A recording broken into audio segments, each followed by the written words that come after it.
The driving thing was a really hard one. I will probably get emotional talking about it.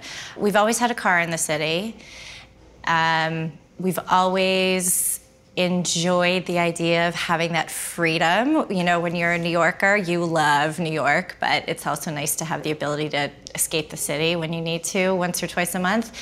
And with his family so close, we do that on a regular basis. I got to a point where I was starting to feel uncomfortable in the car driving with him. And I think it was both physical and cognitive.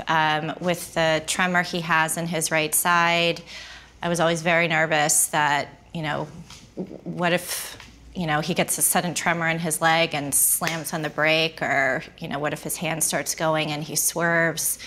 And I do think his concentration level at that point, even though we hadn't really addressed or talked about it yet, I do think his concentration level at that point was starting to, you know, have some challenges. So it took a while, but I finally put my foot down and said, I don't feel safe in the car with you anymore while you're driving. And that was a really, really hard one. There's so many things about MS that take away freedoms that you have, take away your ability to do things you want to do. And I think, you know, for men in many ways kind of emasculate them, but there is nothing like taking away your car to emasculate you. That was and continues to be a hard one.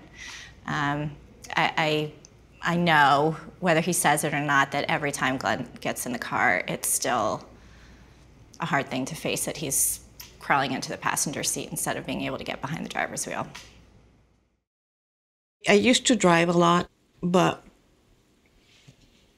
one day coming from visiting my son in the city, but I had driven there because he needed something, and I was coming right back. I didn't spend more than half an hour there.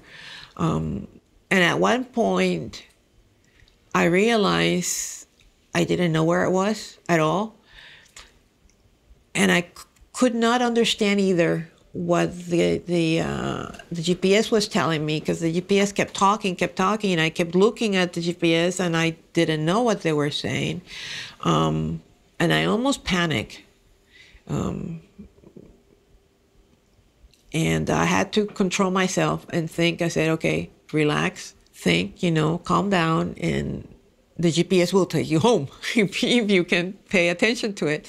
So I actually called my son, and I kind of just to talk to him, and it took me like 2 seconds, and then I kind of calmed down. I said, okay, I'm at this place, and this is the point, and then I come back.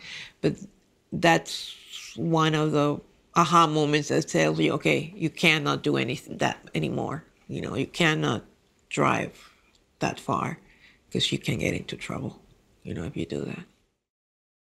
Behavioral change can affect people in a number of different ways. It might compromise their ability to drive.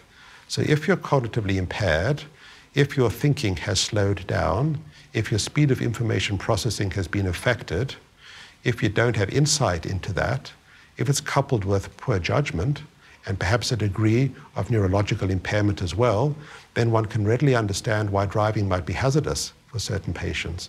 So I think it's very important that when you have an individual with multiple sclerosis who is cognitively impaired, significant cognitive difficulties, and this might be coupled with a degree of physical compromise as well, you should address driving with your patients.